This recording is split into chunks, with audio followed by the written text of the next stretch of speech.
Ahoj, dnes tu mám video na tému diskomfort. V čom je diskomfort pre teba dobrý? Je pre teba dobrý v tom, že ťa vytiahne z tvojho bežného, komfortného prostredia do iného prostredia, v ktorom nemáš tvoje pohodlie, nemáš to dokonalé jedlo, nemáš všetky ostatné možno výdobytky, techniky, ktoré potrebuješ a si vlastne vrhnutý do prostredia, ktoré je istým spôsobom nehostinné. Pre mňa je napríklad zažívanie diskomfortu počas mojich cyklistických výletov alebo expedícií kľúčové k tomu, aby som sa počas roka alebo respektíve mimo tých diskomfortných období cítil dobre. Vďaka diskomfortu si dokážeš oveľa viac vážiť to, čo máš.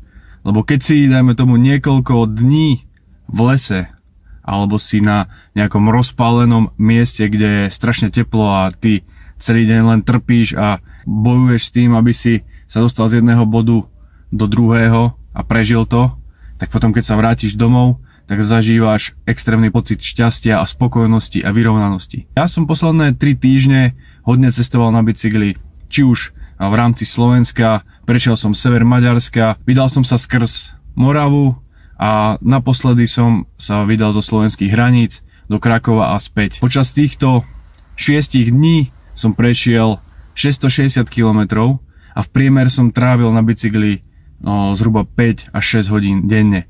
S prestávkami to bolo niekedy až 7 až 8 hodín. Takže počas tohto obdobia som bol vypustený do prostredia, ktoré bolo veľmi nehostinné, lebo boli extrémne teploty. Môžem povedať, že počas mojej poslednej cesty do Krakova teploty atakovali 35-36 stupňov.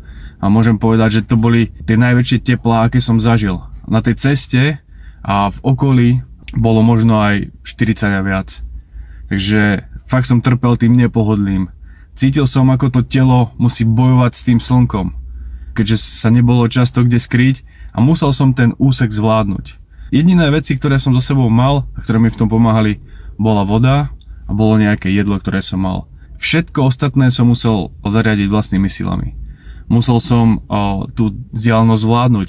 Musel som zvládnuť tie náročné kopce, tú psychickú záťaž, ktorú to na človeka dáva.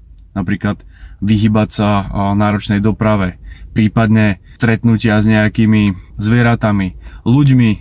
Stalo sa mi, že som mal potýčku s pár opitými chlapmi, ktorí vyšli s krčmi ráno o 10:00. Takže bolo to celkom zaujímavé a pestré a musel som si to fakt sám vlastnými silami zvládnuť. Tým, že to boli všetko dvojdňové výlety alebo tripy, tak som vedel, že musím si ušetriť nejakú energiu aj na ďalší deň. Takže keď som vedel, že prvý deň dám 130-140 km a ďalší deň ma čaká podobné číslo, tak som musel vedieť tú energiu šetriť. Nesmiel som sa vydať, ako sa povie, na maximum. Aj keď to slnko so mňa vytiahlo skoro všetko, čo som mal.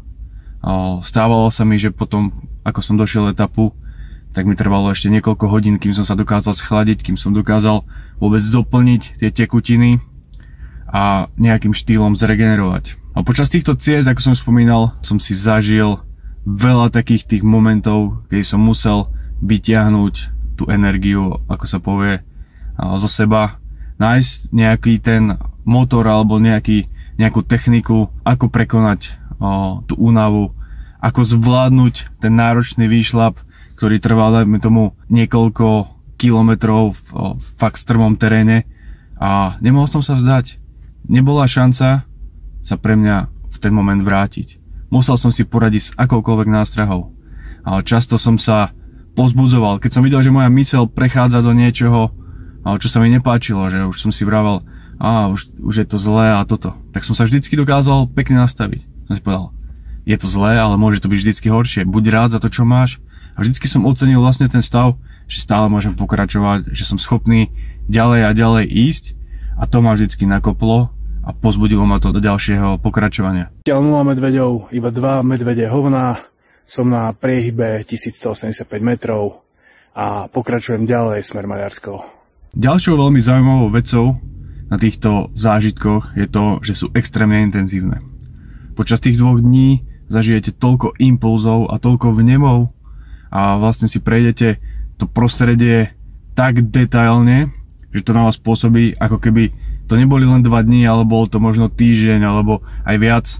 Tie vnemy sú neustále, prakticky každú sekundu zažívate niečo nové.